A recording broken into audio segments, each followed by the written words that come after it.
confins de cette petite galaxie se déroule en permanence une réaction thermonucléaire d'hélium et d'hydrogène.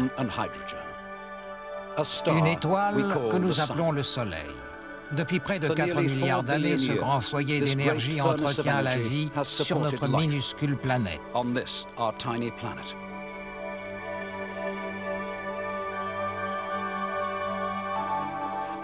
Et pourtant, de toutes les créatures qui ont rampé à la surface de la Terre, une seule a réussi à devenir un génie visionnaire.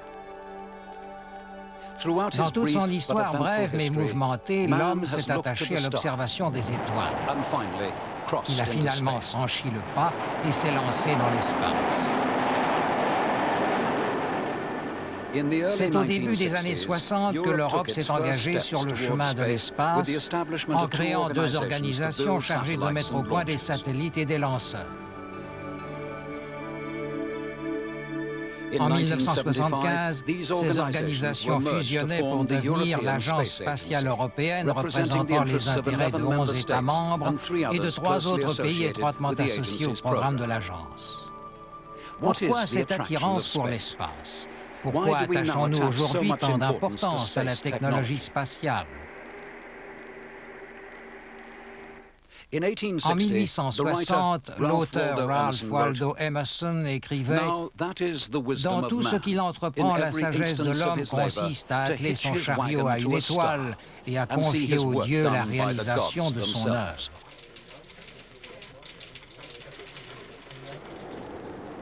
C'est cette observation élémentaire que l'on trouve au cœur de la révolution technologique du XXe siècle.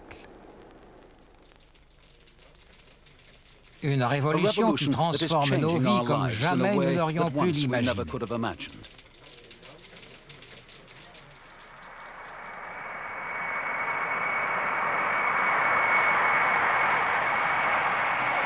La circulation des hommes et des idées s'effectue aujourd'hui à une échelle qui semblait inconcevable. Nous traitons d'énormes quantités de données sur de minuscules plaquettes de silicium. Les robots ont remplacé l'homme dans les tâches pénibles et sont devenus des machines capables de penser et d'observer. Un président est victime d'un attentat. Quelques minutes plus tard, à la vitesse de la lumière, l'information traverse le monde. Jour après jour, minute après minute, nous en sommes venus à accepter les applications de notre science et à en dépendre. Cette science, l'Europe ne l'a pas reçue en don. Nous ne l'avons pas hérité de cette technologie, nous l'avons créée. Nous avons créé des industries, investi des capitaux dans une incessante recherche d'amélioration et d'innovation.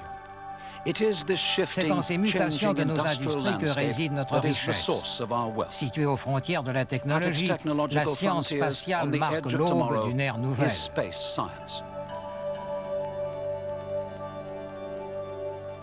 Nous avons toujours été des explorateurs à la recherche de l'aventure, traversant les océans en quête de mondes nouveaux. Aujourd'hui, survolant la Terre à de très hautes altitudes, des vaisseaux d'un genre nouveau sillonnent les mers de l'espace. À 36 000 km sur l'orbite des satellites géostationnaires, Météosat scrute terres et océans, procède à des relevés de gradients de température, de vecteurs de nuages, de vitesse des vents, de pression barométrique. Il observe et analyse. En bas, sur Terre, dans la chaleur sèche du printemps aux portes du désert saharien, on attend la saison des pluies. Les fossés se rempliront d'eau, les céréales seront semées, nourriture pour les troupeaux et les hommes, mais quand viendront les pluies?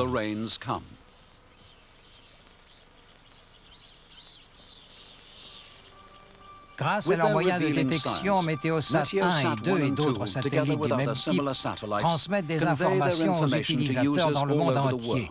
Pour de nombreuses communautés, le succès ou l'échec dépendra de la disponibilité de ces informations.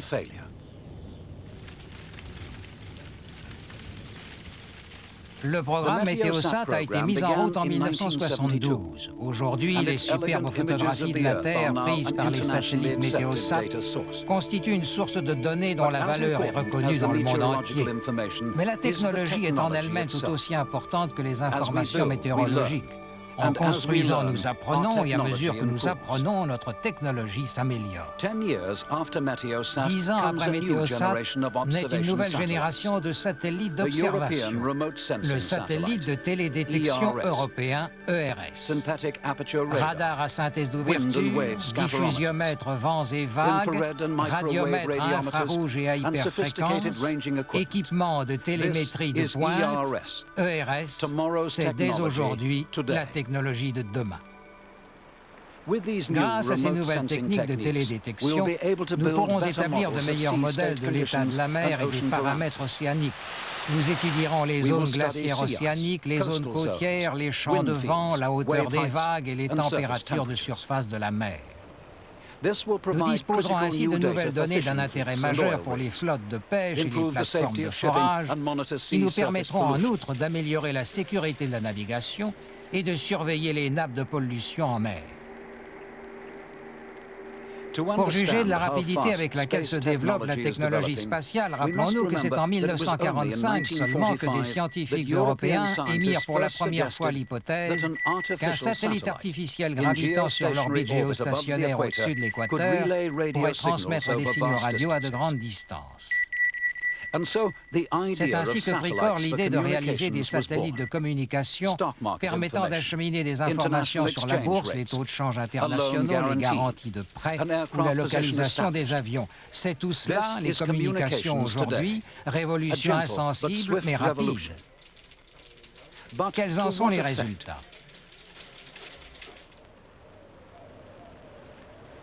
Prenons le cas des navires. Ils sillonnent les océans du globe avec leur chargement de nourriture, de carburant, de minéraux et de produits chimiques. Les communications en mer ont toujours été difficiles, voire impossibles. Mais la situation change. Gravitant au-dessus de la Terre, le premier satellite maritime de l'ESA, MAREX, fait déjà partie intégrante d'un système global de télécommunications maritimes géré par Inmarsat, système qui fournit des liaisons de téléphonie, de téléx et de données pour les communications entre les navires et la côte. Cependant, les besoins des communications modernes se diversifient de plus en plus et les demandes de services sont de plus en plus difficiles à satisfaire.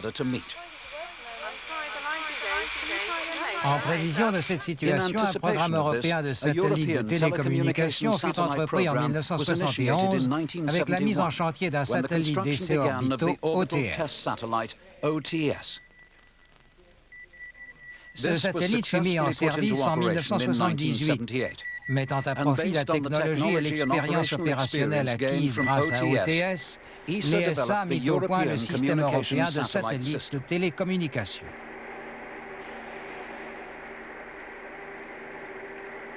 Ce système est utilisé par Eutelsat, organisation créée par les administrations des PTT européennes, qui en est propriétaire et en assure l'exploitation. Le premier des 5 satellites, ECS, lancé par une fusée Ariane en 1983, fonctionne parfaitement. Les satellites ECS ne se contenteront pas d'acheminer des conversations téléphoniques. Ils transmettront des signaux de télévision, assureront la transmission de données à grande vitesse, de codes numériques, d'images de télécopie et le courrier électronique. Le système est suffisamment souple pour pouvoir être adapté ou modifié en fonction de services nouveaux qui pourraient apparaître nécessaires par la suite. Cloisonnée par les barrières du langage, mais unie par l'histoire et la culture, l'Europe a commencé à étendre le réseau complexe et parfois fragile de ses télécommunications entre nations, villes et familles. Commencé avec OTS, le programme s'est progressivement développé avec MAREX et ECS, pour aboutir finalement au satellite Olympus d'une masse de 2 tonnes 4.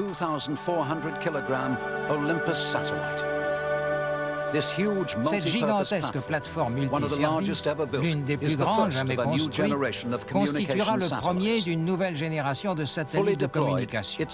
Déployée, elle mesurera près de 26 mètres et produira une puissance de 3 kW. Sa réalisation répond au souci de satisfaire la demande pratiquement illimitée de services commerciaux par satellite.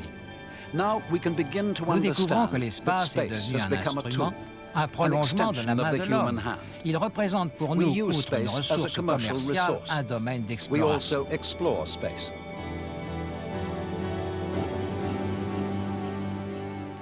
À l'aide de ses 5 sens, écrivait l'astronome Edwin Hubble, l'homme explore l'univers qui l'entoure et appelle science cette aventure.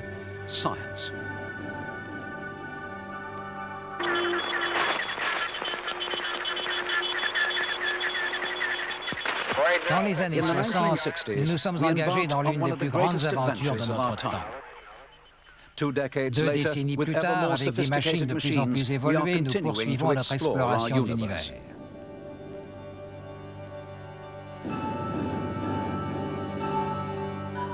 Dans l'infini de l'espace, dans la constellation du Taureau, subsistent les restes d'une énorme supernova explosée. C'est la nébuleuse du Crabe, avec en son centre une étoile à neutrons, sphère de matière dense de 8 km de diamètre qui tourne sur elle-même 30 fois par seconde. En 1978, l'ESA entreprenait la réalisation d'ExoSat, le premier observatoire européen pour l'étude des rayons X. Lancé en 1983, il commençait immédiatement ses transmissions.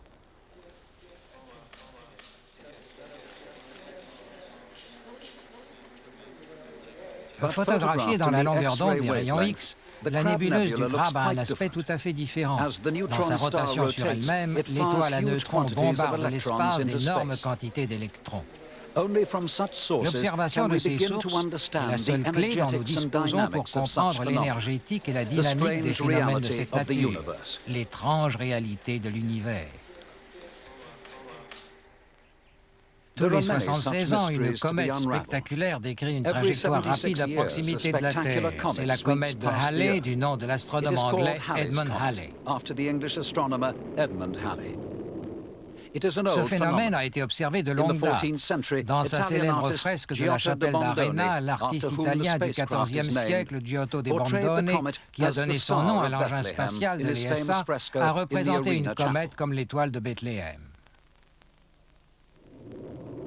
La comète de Halley réapparaîtra en 1986.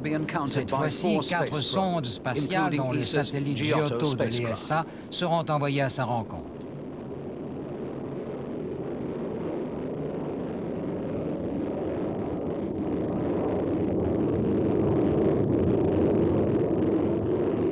Giotto traversera la queue de la comète à la vitesse de 70 km/s pour photographier la surface du noyau et recueillir des informations sur la composition de la queue.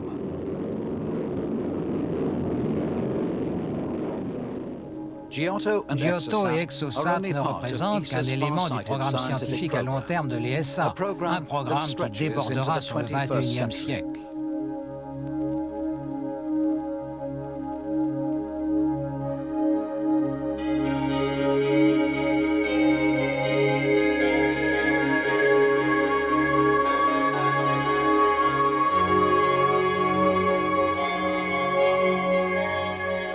Transformer d'aussi ambitieux objectifs en une réalisation concrète exige des compétences exceptionnelles. Et il y aura une note à régler pour ce séduisant voyage de découverte. L'espace nous apparaît comme un horizon lointain de nature souvent insaisissable et financièrement hors de portée de la plupart des États européens s'ils agissaient isolément, mais non s'ils unissent leurs efforts. C'est pour cela qu'a été créée l'Agence spatiale européenne.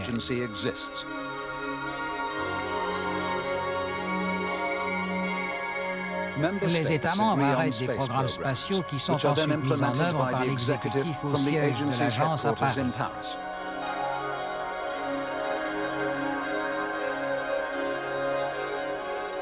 Recherche et technologies spatiales sont conduites à l'ESTEC, le contrôle des opérations spatiales s'effectuant à l'ESOC.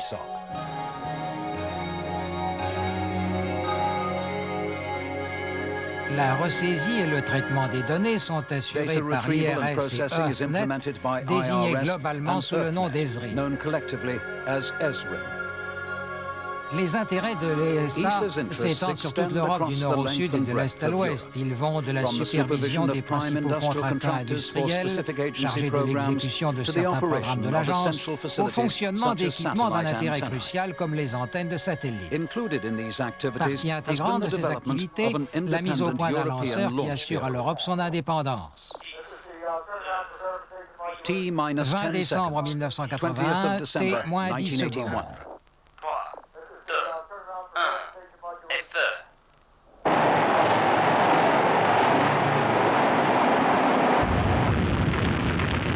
Dans un grondement retentissant, la fusée Ariane de l'ESA décolle pour la troisième fois de la base de Kourou en Guyane. 20 minutes plus tard, elle place sa première charge utile sur une orbite parfaite.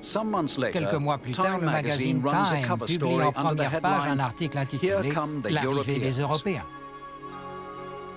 Ariane a réussi à mettre sur orbite une grande diversité de satellites commerciaux et scientifiques européens et internationaux.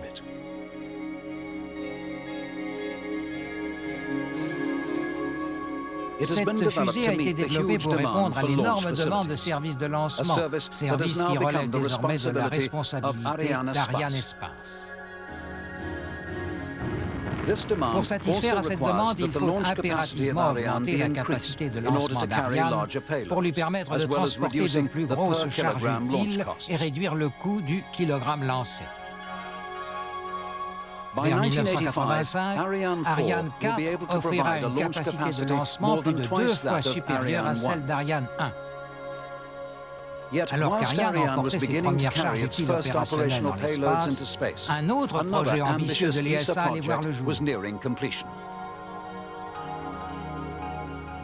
Le Space Lab, premier laboratoire de recherche spatiale habité réutilisable dans l'histoire des vols spatiaux, conçu et construit en Europe à titre de contribution de l'ESA au système de transport spatial américain. 28 novembre 1983, dans quelques secondes, le Space Lab décollera pour sa première mission.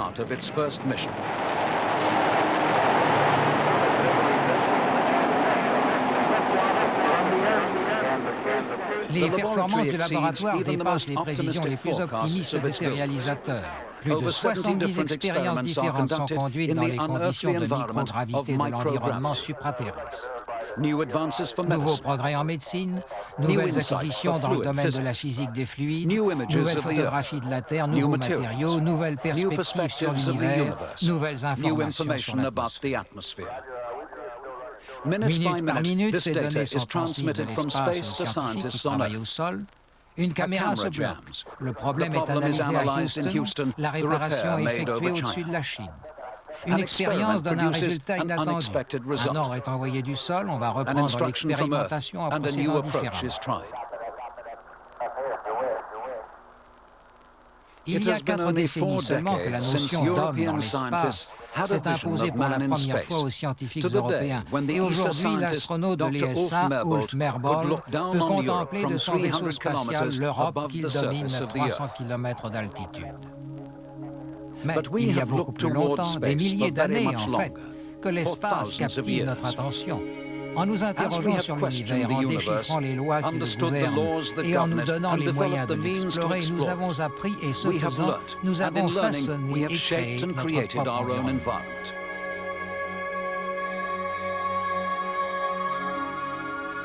L'exploration de l'espace n'est qu'un aspect de ce processus. Un nouvel instrument né de l'imagination toujours en éveil et avide de connaissances de l'homme. Si l'Europe s'est lancée dans l'aventure spatiale, ce n'est pas en quête de lointains homologues, ni pour s'assurer de pouvoirs insensés, mais pour reculer les frontières d'une science sur laquelle se construit l'avenir.